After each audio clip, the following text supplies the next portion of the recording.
राधे राधे महाराज जी।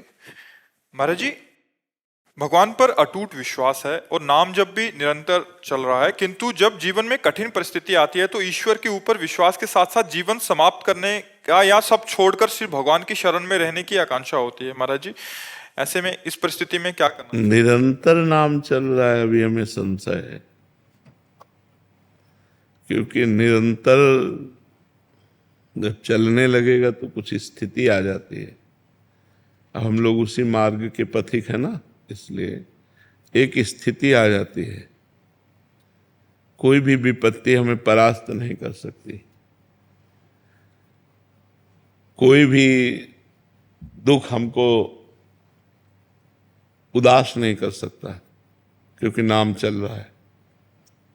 जब ज्यादा कष्ट होता है तो ज्यादा भजन होता है, शांत।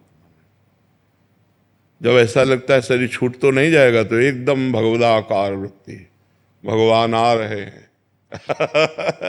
तो निरंतर भजन शब्द से हम कह रहे हैं कि इस पर सुधार करो। निरंतर अभी नहीं हो रहा है। जिस दिन अव्यावृत भजना, अखंड भजन होने लगेगा तो स्थिति आ जाएगी। अटूट विश्वास जब है तो टूट कैसे सकता है? कुछ भी हो, जोई जोई प्यारो करे सोई मोहि भावे। अब कुछ भी हो, अब क्या, जब आपसे प्यार किया फिर हम क्यों किसी से शिकवा करें? भगवान, अब तुम जैसा चाहो वैसा खेलो, जैसा चाहो वैसा विधान करो, मैं उसी में राजी रहूंगा जैसे तुम मुझे रखना चाहते हो। मस्त नाम जब चल रहा है तब ये मस्ती आएगी, नहीं ऐसे नहीं आएगी। नाम जब चल रहा है तो ये मस्ती आएगी, नहीं मस्ती नहीं आ सकती। इतनी विपत्तियां मनुष्य जीवन में, इतना संघर्ष है कि कदम कदम ऐसा लगता है यार अब खुशी हुई, और अगला कदम इतने दुख में पड़ जाता है कि लगता है कैसे निकल पाऊंगा इस दुख से। तो फिर एक सुख का प्रकाश आता है, फिर एक ऐसी समस्या आ जाती है, फिर ये पूरा जीवन चलता रहता है, ये पूरे जीवन। और ये सोचना कि शरीर को मिटा दें, ये कोई समस्या का हल नहीं है।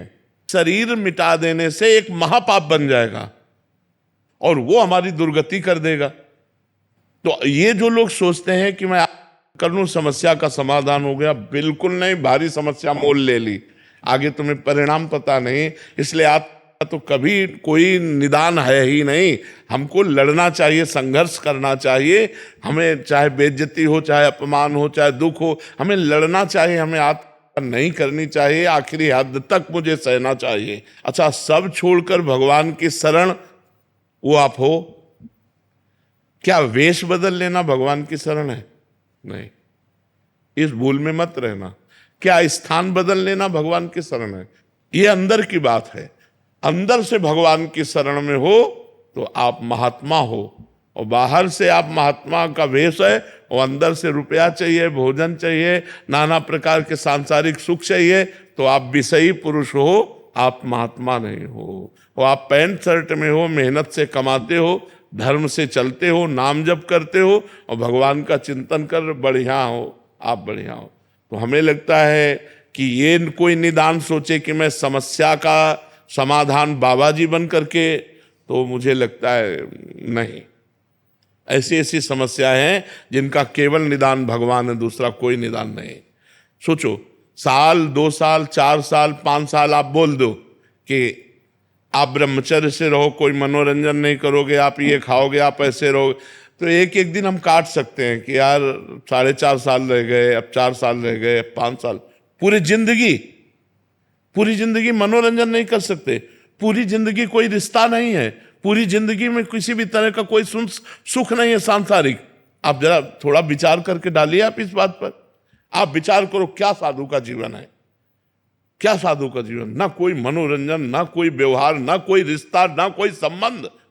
साधु का जीवन ऐसा जीवन नहीं है। बहुत खतरनाक जीवन, बहुत खतरनाक जीवन। ये न सोचो कि बहुत आनंद में जीवन कटता है, बहुत कष्ट में जीवन कटता है सच्ची साधुता के लिए। और जो निकल गया सो मुक्त हो गया, और नहीं फिसल गया तो फिर आओ नया जन्म, फिर साधना करो, फिर भजन करो। इसलिए कोई समस्या से भागे कि मैं समस्या का निदान साधु बन के पालूंगा, तो भूल मत करना, बड़ी समस्या है। मतलब ये कोई ना सोचे कि संत बनना सहज है, बिल्कुल नहीं, बिल्कुल नहीं। बाबा जी बनने का मतलब मर गए, अब मर के हम चल रहे हैं। जीवित मर जाए उलट आप में समाये यही दिलगिरी है। मरा हुआ पुरुष महात्मा होता है, जिसका मन मरा, जिसकी इंद्रियां मरी, जिसकी कुछ नहीं चाहिए, जा ही न चाहिए कबहू कछ तुम संसहज सने। तो ये दोनों बातें आप कर लेना या समस्या में फंसकर बाबा जी बन जाना, ये दोनों बातें समाधान नहीं है। समस्या से लड़ना समाधान है, और वो आप तभी लड़ सकते हैं जब आपका भगवान का भरोसा दृढ़ होगा और नाम जप करोगे तो कोई न कोई रास्ता भगवान ऐसा निकाल देंगे जिससे आप समस्या से बच जाएंगे। नहीं तो समस्याएं पीस डालती है, अंदर ही अंदर खोखला कर देती है, आदमी चिंतन से परेशान हो जाता है, और जब परेशान हो जाता है तो उसे एक ही रास्ता नजर आता है, और वो रास्ता है नहीं, वो और परेशानी पैदा कर देगा अगले जन्म में जा करके। तो इसलिए नाम जप करो और सहन करो और लड़ना सीखो। हमको विपत्ति दुख संघर्ष करना पड़ेगा, हमको लड़ना पड़ेगा, इनसे विजय प्राप्त करना पड़ेगा। हार जाऊं तो भी लड़ना पड़ेगा, हमारे पास कोई रास्ता नहीं है, हमको इन दुख और विपत्तियों से लड़कर पार होना ही है। महाराज जी, हमें लगता है कि कोई ऐसा साधन मिल जाए जिससे तुरंत झट से हमारे दुख दूर हो जाएं। अवश्यमेव भोक्तव्यम कृतम कर्म शुभाशुभम। अपने कर्म को जीव को भोगना होगा। ये जब भगवान कह रहे हैं तो और की हम बात कैसे माने। भगवान कह रहे हैं ना, अवश्यमेव भोक्तव्यम कृतम कर्म शुभाशुभम, भोगना होगा। ये सब इधर से जंतुर बनाने से और राख लेने से और कलावा बनाने से तुम्हारे प्रारब्ध नहीं नष्ट हो जाएंगे।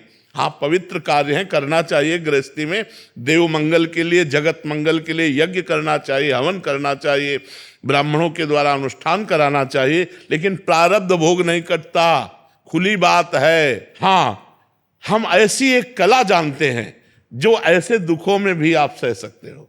वो कला है भगवान का नाम, वो खुली बात कहते हैं। खूब नाम जप करो और भगवान में चित्त जोड़ो, तो चित्त भगवान से जब जुड़ा होता है तो आनंद होता है। शरीर दुख में है, भारी समस्या है, लेकिन मन आनंद में है। यही बात है। सा वही मन कृष्ण पदारविंदयो, मन भगवान कृष्ण के चरणों में लगा है तो आनंद है, राधाजू के चरणों में लगा है तो आनंद है। अगर मन संसार में रहेगा तो कष्ट ही भोगना पड़ेगा। कोई ऐसा नहीं, इतने पढ़े लिखे डॉक्टर, इतने बड़े सर्जन, इतने बड़े सब भगवान ने तो बनाए हैं। अगर छू से होता तो बढ़िया काम बन जाता। डॉक्टरों की जरूरत क्या है। बिल्कुल इधर उधर मत भटको, किसी को कोई परेशानी है सीधे अस्पताल जाओ। जैसे हम दवा करवा रहे हैं, टेबलेट खाते हैं, डायलिसिस करवाते हैं और भगवान की शरण में पड़े और नाम जप करते हैं। बिल्कुल सीधा रास्ता है। हाँ, कुछ ऐसे मंत्र हैं, यदि सकामता पूर्वक उनका अनुष्ठान किया जाए तो कुछ दर्द को कम कर सकते हैं, समस्या को कम कर सकते हैं, मिटा नहीं सकते, मिटाने की सामर्थ्य नहीं। प्रारब्ध भोग भोगना पड़ता है। नहीं, रामकृष्ण परमहंस जी इतने सिद्ध महापुरुष, उनके गले में कैंसर था। बड़े बड़े महापुरुषों के जीवन में कष्ट पाया गया। भाई जी हनुमान प्रसाद पोद्दार जी के हाथों में तो ये बड़े बड़े कष्ट सहने पड़े। ये छूछा से नहीं जाते भैया। खूब राधा राधा नाम जप करो, सह करके निकल जाओ, बस ये बात है। महाराज जी, ऐसा कहा जाता है वहां गए लड़का हो गया, यहाँ गए ये ठीक हो गया। तो लड़का होना होगा तो कहीं जाओ चाहे ल जाओ, हो जाएगा। और नहीं होना होगा तो चाहे जहाँ चले जाओ, नहीं होगा। वो संयोग होता है। जैसे देखो, आपका कोई काम नहीं बन रहा था, आप हमारे पास आए, अब वो संयोग बन गया आपके कर्म का और काम हो गया। बोले जय बाबा की। वो प्रेमानंद से नहीं बना, वो तुम्हारे कर्म का संयोग था, वो तुम्हारे कर्म का संयोग था। बिल्कुल समझिएगा, ये आज नौटंकी नाटक नहीं, खुली बात है। आपका कर्म आपको सहयोग दिया तो आपका काम बन गया। आपका कर्म आपको सहयोग नहीं देगा तो काम नहीं बनेगा। एक हमारे जीवन की धारा है, उसमें दुख सुख दोनों किनारे हैं। हमारा जीवन इसमें होता हुआ जाएगा, कभी सुख कभी दुख, कभी सुख कभी दुख, ऐसा चलता रहेगा। कोई मिटा नहीं सकता यार, हमारी समझ में नहीं आता। तो महात्माओं के पास क्यों जाना चाहिए महाराज जी? सुकृत बढ़ते हैं, बुद्धि शुद्ध होती है, प्रारब्ध को सहने की सामर्थ्य आती है, आगामी हमारे जो कर्म हैं वो सुधर जाते हैं, पीछे के जो कर्म हैं वो भस्म हो जाते हैं, प्रारब्ध भोगने की सामर्थ्य आती है। हमें तो लगता है हमारी मनोकामना पूरी हो जाएगी, चलो चलते हैं एक बार तो।